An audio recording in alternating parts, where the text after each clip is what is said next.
ओम श्री गणेशाय नमः। आज हम कर रहे हैं श्री शिव महापुराण के रुद्र संहिता के अध्याय 16 का अध्ययन श्रवण, जिसे सुनने से पहले करते हैं भगवत नाम की माला। श्रीमन नारायण नारायण हरि हरि, भजमन नारायण नारायण हरि हरि। तेरी लीला सबसे न्यारी न्यारी हरि हरि।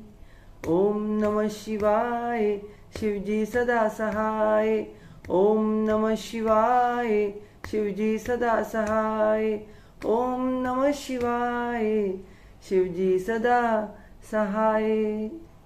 इस अध्याय में हम सुनेंगे स्वयंभू मनु और शतरूपा की, ऋषियों की तथा दक्ष कन्याओं की संतानों का वर्णन तथा सती और शिव की महत्ता का प्रतिपादन।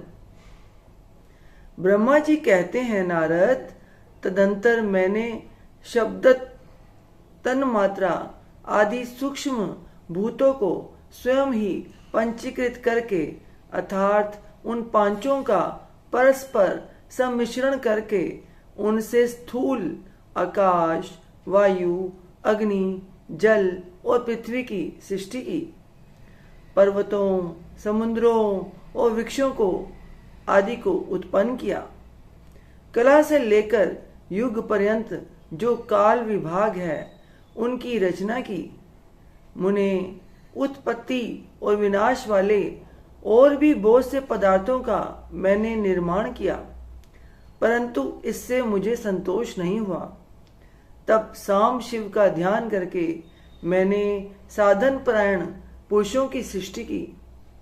अपने दोनों नेत्रों से मरीचि को, हृदय से भृगु को, सिर से अंगीकार को, व्यान वायु से मुनिश्रेष्ठ पुलह को, उदान वायु से पुलस्त्य को, समान वायु से वशिष्ठ को, अपान से कृतु को, दोनों कानों से अत्रि को, प्राणों से दक्ष को, गोद से तुमको, छाया से कदर्म मुनि को तथा संकल्प से समस्त साधनों के साधन धर्म को उत्पन्न किया। मुनि श्रेष्ठ, इस तरह इन उत्तम साधकों की सृष्टि करके महादेव जी की कृपा से मैंने अपने आप को कृतार्थ माना। तात तत्पश्चात संकल्प से उत्पन्न हुए धर्म मेरी आज्ञा से मानव रूप धारण करके साधकों की प्रेरणा से साधन में लग गए। इसके बाद मैंने अपने विभिन्न अंगों से देवता, असुर आदि के रूप में असंख्य पुत्रों की सृष्टि करके उन्हें भिन्न भिन्न शरीर प्रदान किए। मुने तदंतर अंतर्यामी भगवान शंकर की प्रेरणा से अपने शरीर को 2 भागों में विभक्त करके मैं 2 रूप वाला हो गया। नारद, आधे शरीर से मैं स्त्री हो गया और आधे शरीर से पुरुष। उस पुरुष ने उस स्त्री के गर्भ से सर्व साधन समर्थ उत्तम जोड़े को उत्पन्न किया। उस जोड़े में जो पुरुष था वही स्वयंभू मनु के नाम से प्रसिद्ध हुआ।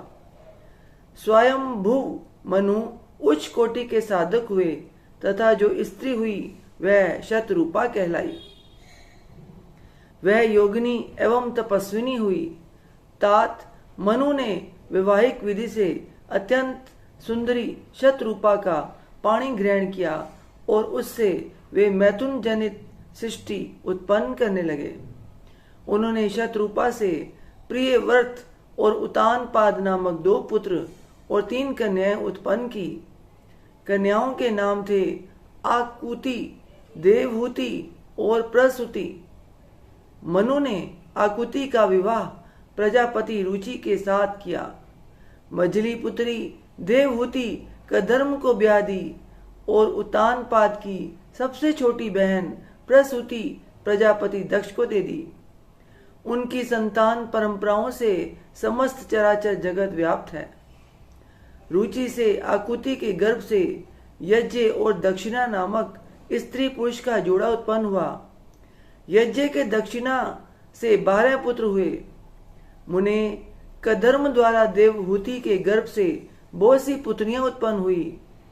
दक्ष के प्रसूति से 24 कन्याएं हुई। उनमें से श्रद्धा आदि 13 कन्याओं का विवाह दक्ष ने धर्म के साथ कर दिया। मुनीश्वर, धर्म की उन पत्नियों के नाम सुनो।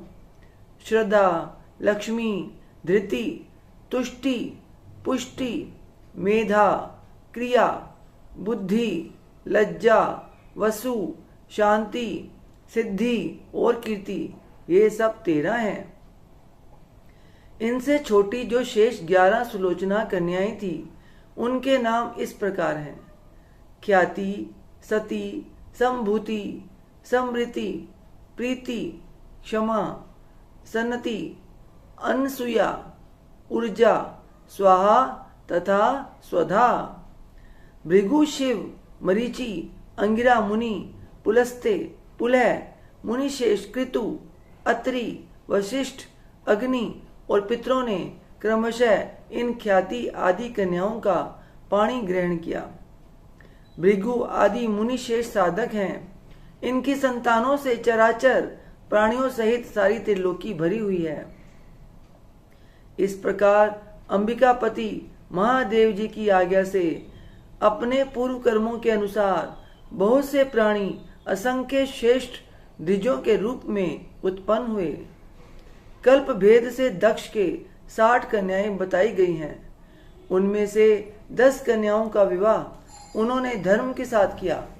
27 कन्याएं चंद्रमा को ब्याह दी और विधि पूर्वक 13 कन्याओं के हाथ दक्ष ने कश्यप के हाथ में दे दिए। नारद, उन्होंने 4 कन्याएं श्रेष्ठ रूप वाले ताक्षर्य अरिष्टनेमी को ब्याह दी तथा भृगु, अंगिरा और कृशार्ष को 2-2 कन्याएं अर्पित की। उन स्त्रियों से उनके पतियों द्वारा बहुसंख्यक चराचर प्राणियों की उत्पत्ति हुई। मुनिश्रेष्ठ दक्ष ने महात्मा कश्यप को जिन 13 कन्याओं का विधि पूर्वक दान दिया था, उनकी संतानों से सारी त्रिलोकी व्याप्त है। स्थावर और जंगम कोई भी सृष्टि ऐसी नहीं है जो कश्यप की संतानों से शून्य हो। देवता, ऋषि, दैत्य, वृक्ष, पक्षी, पर्वत तथा तृणलता आदि सभी कश्यप पत्नियों से पैदा हुए हैं।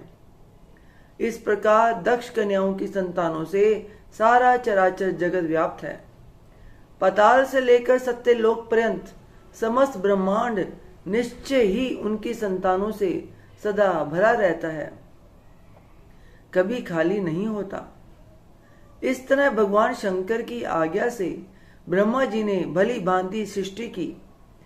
पूर्व काल में सर्वव्यापी शंभु ने जिन्हें तपस्या के लिए प्रकट किया था तथा रुद्रदेव ने त्रिशूल के अग्रभाग पर रखकर जिनकी सदा रक्षा की है, वे ही सती देवी लोकहित का कार्य संपादित करने के लिए दक्ष से प्रकट हुई थी। उन्होंने भक्तों के उद्धार के लिए अनेक लीलाएं की। इस प्रकार देवी शिवा ही सती होकर भगवान शंकर से ब्याही गई, किंतु पिता के यज्ञ में पति का अपमान देख उन्होंने अपने शरीर को त्याग दिया और फिर उसे ग्रहण नहीं किया। वे अपने परम पद को प्राप्त हो गई। फिर देवताओं की प्रार्थना से वे ही शिवा पार्वती रूप में प्रकट हुई और बड़ी भारी तपस्या करके पुनः भगवान शिव को उन्होंने प्राप्त कर लिया। मुनीश्वर, इस जगत में अनेक नाम प्रसिद्ध हुए। उनके कालिका, चंडिका, भद्रा, चामुंडा, विद्या, जया, जयंती, भद्रकाली, दुर्गा, भगवती, कामाख्या, कामदा, अम्बा, मृडानी और सर्वमंगला आदि अनेक नाम हैं जो भोग और मोक्ष देने वाले हैं। ये सभी नाम उनके गुण और कर्मों के अनुसार हैं। मुनिश्रेष्ठ नारद, इस प्रकार मैंने सृष्टि कर्म का तुमसे वर्णन किया है। ब्रह्मांड का यह सारा भाग भगवान शिव की आज्ञा से मेरे द्वारा रचा गया है। भगवान शिव को पर ब्रह्म परमात्मा कहा गया है।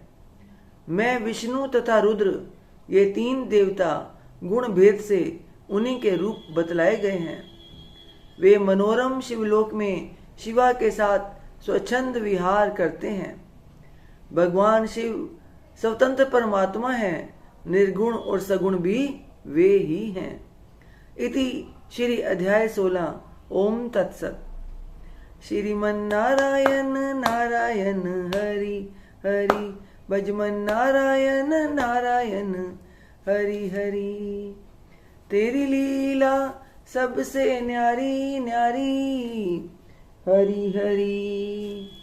ओम नमः शिवाय, शिवजी सदा सहाय। ओम नमः शिवाय, शिवजी सदा सहाय। ओम नमः शिवाय, शिवजी सदा सहाय।